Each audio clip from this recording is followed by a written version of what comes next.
SLBC టన్నెల్లో rescue operation కొనసాగుతోంది. 13వ రోజు కూడా సహాయక చర్యలు ముమ్మరంగా జరుగుతున్నాయి.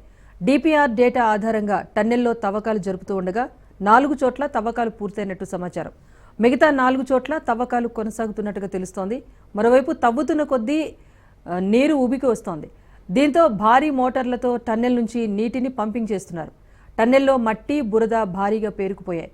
అయితే మట్టి, బురదను ఫైర్ జెట్ వాటర్ పంప్స్తో తొలగిస్తున్నారు. మినీ ప్రొక్లైన్తో తవ్వకాలకు కూడా ఏర్పాట్లు పూర్తి చేశారు.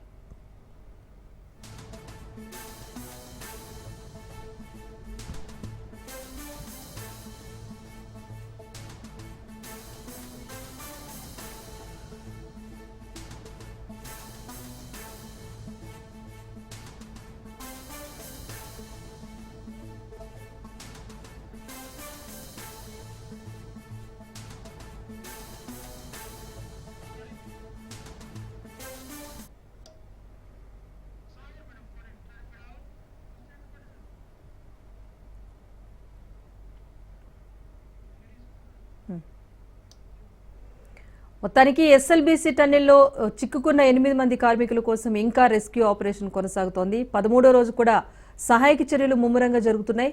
డిపిఆర్ డేటా ఆధారంగా టన్నెల్లో తవ్వకాలు జరుపుతూ ఉండగా 4 చోట్ల తవ్వకాలు పూర్తయ్యాయి. మిగతా 4 చోట్ల తవ్వకాలకు సంబంధించి ఎలాంటి చర్యలు తీసుకుంటున్నారని మరింత సమాచారాన్ని మా ప్రతినిధి సాగర్ అందిస్తారు. సాగర్, చెప్పండి, ఈ రోజు ఎస్ఎల్బీసీ టన్నెల్ వద్ద ఎలాంటి సహాయక చర్యలు చేపట్టబోతున్నారు? ఎస్ఎల్బీసీ టన్నెల్ ప్రమాదంకు సంబంధించి కూడా ఇప్పటికే 13వ రోజుకు చేరింది. సహాయక చర్యలకు సంబంధించి కూడా రెస్క్యూ టీమ్స్ అన్ని కూడా సహాయక చర్యలను ముమ్మరంగా చేశాయి. ఎందుకంటే ఇప్పటికే 13 రోజులు గడిచిపోయింది. లోపల చిక్కుకున్న 8 మంది ఆచూకీ మాత్రం తెలవడం లేదు. ఇప్పటికే జీపీఆర్ ఏదైతే టెక్నాలజీ, అత్యాధునిక టెక్నాలజీ ఆధారంగా 4 స్పాట్స్ ను ముందుగా గుర్తించినప్పటికీ కూడా తవ్వకాలు జరుపుతారు. తవ్వకాల్లో మాత్రం కొన్ని స్పాట్స్ లో ఏదైతే టన్నెల్ బోరింగ్ మిషన్ సంబంధించిన కొన్ని పరికరాలు దొరికినట్టుగా కూడా అధికారులు అంచనాకు వచ్చారు. అంతేకాకుండా మిగతా స్పాట్స్ అన్ని కూడా టన్నెల్ బోరింగ్ మిషన్ ముందు భాగంలో ఉన్న నేపథ్యంలో అవి కూడా తవ్వకాలకు సంబంధించి కూడా జరుపుతున్నట్టుగా కూడా తెలుస్తుంది. మొత్తానికైతే కూడా ఏదైతే 14 కిలోమీటర్ 0 పాయింట్ దగ్గర ఇప్పటి వరకు కూడా రెస్క్యూ బృందాలన్నీ అక్కడికి చేరుకున్నప్పటికీ మీది నుంచి ఒక్కసారిగా ఫ్లో విపరీతంగా వస్తున్న నేపథ్యంలో దాదాపుగా 2 కేసింగ్ అంత వాటర్ బయటికి డివాటరింగ్ చేస్తున్నప్పటికీ ఏదైతే సెగ్మెంట్స్ పడిన అదంతా కూడా ఒకవేళ కదిపిస్తే అదంతా తీస్తే రెస్క్యూ బృందాలకు కూడా రిస్క్ కలిగించే అవకాశం ఉన్నట్టుగా కూడా అధికారులు అంచనా వేస్తున్నారు.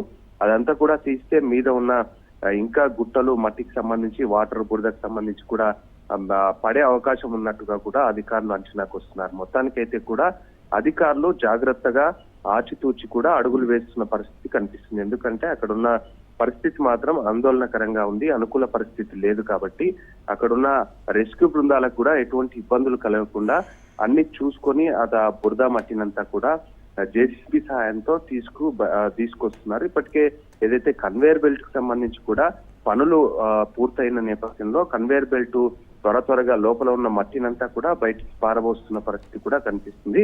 ఓవైపు లోపలికి వెళ్తున్న కార్మికులంతా కూడా రెస్క్యూ టీమ్స్ కి సంబంధించిన వాళ్ళంతా బురదను తవ్వుతున్నారు. జేసీబీ సాయంతో తవ్వి దాన్ని కన్వేయర్ బెల్ట్ పైన వేస్తున్నారు. అదంతా కూడా బయటికి వస్తుంది. నాకు తెలిసి ఈ రోజు అధికారులు చెప్పిన అంచనా ప్రకారం కూడా ఈ రోజు సాయంత్రం లేదా రేపు మధ్యాహ్నం వరకు అయితే ఒక కొలిక్ వచ్చే అవకాశం అయితే కనిపిస్తుంది. ఇప్పటికే జీపీఆర్ టెక్నాలజీ రెస్క్యూ బృందాలకు సంబంధించిన 12 బృందాలు 4 షిఫ్ట్ల మాదిరిగా కూడా లోపలికి వెళ్తున్నాయి.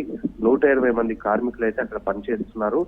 4 షిఫ్ట్ల మాదిరిగా పనిచేసి బయటకు వస్తున్న పరిస్థితి కూడా కనిపిస్తుంది. దాదాపుగా ఇదంతా 13 రోజుల నుంచి కూడా శ్రమిస్తూనే ఉన్నారు. దీనికి సంబంధించి ఈ 2 రోజుల్లో కొలిక్ వచ్చే అవకాశం అయితే కనిపిస్తుంది. రాజేశ్వరి.